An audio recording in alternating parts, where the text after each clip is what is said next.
મલાજો પણ બધાએ જાળવવો પડશે. રાજકોટ ખાતે અતિશય કરુણ ઘટના બની. 30 વ્યક્તિઓએ પોતાનો જીવ ગુમાવ્યો છે. પથ્થરદિલ હૃદય પણ રડી પડે એ પ્રકારની પરિસ્થિતિ. જે સ્થળની મુલાકાત લીધી ગઈકાલે અમારા સાથીઓ સાથે,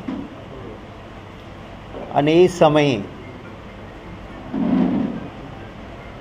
જે વ્યક્તિઓએ ત્યાં જીવ ગુમાવ્યો છે એવા વ્યક્તિઓના પૈકીના કોઈકના ટુકડાના માનવ અવશેષ ત્યાંથી પ્રાપ્ત થાય, કેટલી હદ સુધી એ આગમાં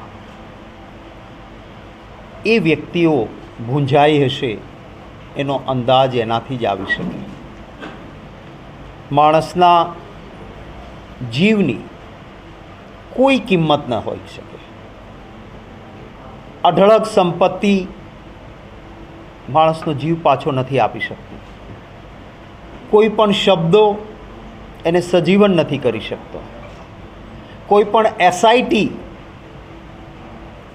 એ થયેલા નુકસાનને ભરપાઈ ન કરી શકે.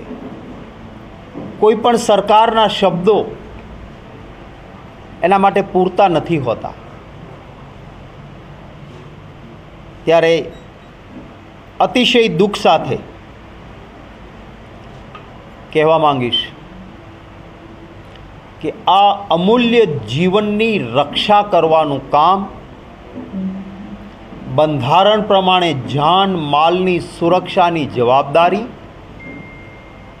એ ચૂંટાયેલી સરકારની છે.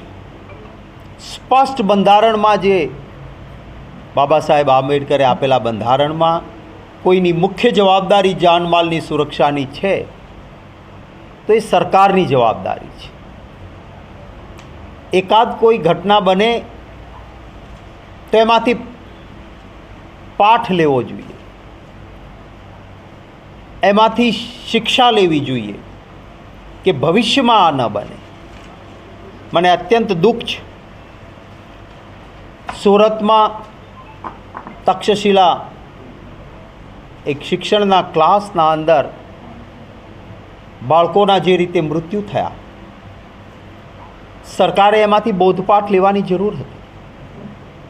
આજે જ જ્યારે આપણે વાત કરી રહ્યા છીએ ત્યારે સુરતમાં જે પરિવારે પોતાના સ્વજન ગુમાવ્યા છે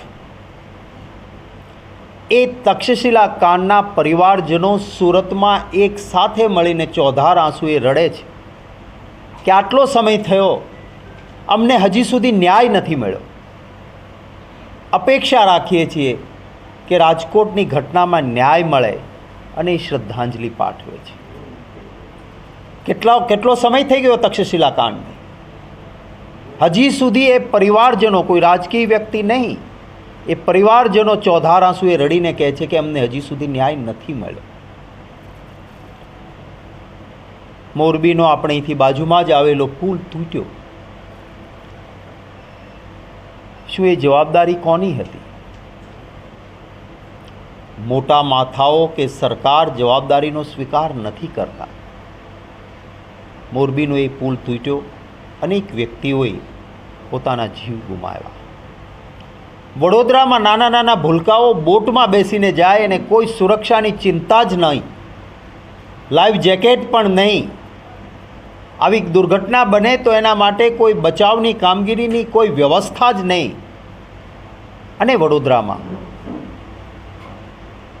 એ નાના બાળકોના મૃત્યુ થાય. એક નવો બ્રિજ પાલનપુર ખાતે બને, બ્રિજનું ઉદ્ઘાટન થયા પહેલાં એ બ્રિજ તૂટી પડે, બનતા બ્રિજની નીચેથી કોઈના વાહનો નીકળી ન શકે એવી જોગવાઈ કરવી જોઈએ, ડાયવર્ઝન આપવું જોઈએ. કંઈ જ નહોતું થયેલું.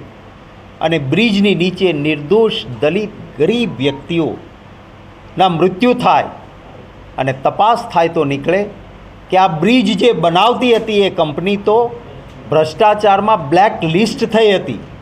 અને પછી એમણે ભાજપના ધનભંડોળમાં રૂપિયા આપ્યા એટલે બ્લેકલિસ્ટમાંથી, કાળી યાદીમાંથી એ કંપની નીકળી ગઈ અને પાલનપુરના બ્રિજનું કામ એ જ કંપનીને આપ્યું, કારણ કે એણે ભાજપને ધનભંડોળ આપ્યું હતું. દુઃખ સાથે કહું છું. અને એ બ્રિજ તૂટે છે અને નિર્દોષ માણસો મૃત્યુ પામે છે. રાજકોટમાં સમજી શકાય કોઈ ખૂણે ખાંચકે નાનું કોઈ પ્રવૃત્તિ વગર મંજૂરીએ ગેરકાયદેસર ચાલતી હોય, તંત્રના ધ્યાને ના આવે અને ચાલે, સમજી શકાય. પણ એમ નહીં, છડે ચોક આ કામ ચાલતું હોય અને વ્યવસ્થા નહીં. જ્યાં અનેક વ્યક્તિઓ ભેગી થતી હોય ત્યાં અંદર જવા અને બહાર નીકળવાનો એક જ દરવાજો, જ્યાં ફાયર સેફટીના કોઈ પગલાં ન લેવાય. હાઈકોર્ટે વારંવાર કહ્યું છે કે ફાયર સેફટીના પગલાં પહેલેથી લો, લોકોના જાનમાલની સુરક્ષાની ચિંતા કરો. મને ગઈકાલે હું આવ્યો હતો, અમારા કોંગ્રેસ વિધાનસભા પક્ષના નેતા અમિતભાઈ ચાવડા અને અમારા સાથીઓ સાથે અનેક લોકોને રાજકોટમાં મળ્યા.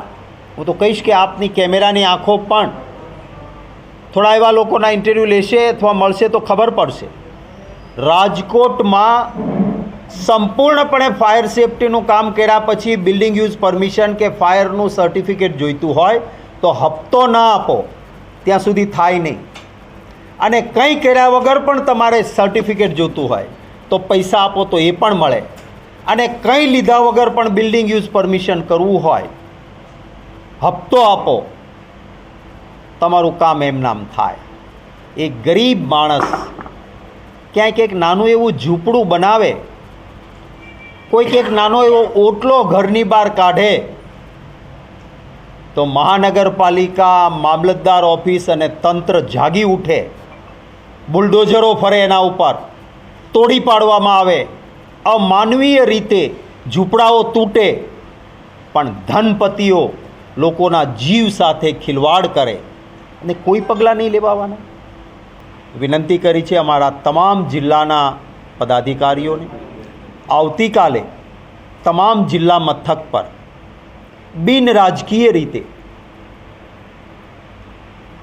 એક શ્રદ્ધાંજલિનો દીવો એ મીણબત્તી સ્વરૂપે અથવા દીવા સ્વરૂપે જલાવીને, કોઈ રાજકીય ભાષણો કે ભાષણ નહીં, જેમાં પણ શ્રદ્ધા હોય એ ઉપરવાળાને પ્રાર્થના કરીને શ્રદ્ધાંજલિ આપીએ. એના પરિવારને મદદરૂપ થાય, એ દુઃખમાં ભાગીદાર થાય અને ઈશ્વર એ પરિવારને સહન શક્તિ આપે એ માટેની પ્રાર્થના આવતીકાલે દરેક જિલ્લા મથક પર દરેક કોંગ્રેસના આગેવાનો એનું આયોજન કરે, પણ બિનરાજકીય આયોજન કરે. કોઈ ખેસ, કોઈ કોંગ્રેસના સિમ્બોલની જરૂર નથી. વિનંતી કરીશ તમામ ગુજરાતીઓને કે તમામ જિલ્લા મથક પર આ બિનરાજકીય કાર્યક્રમમાં જોડાય.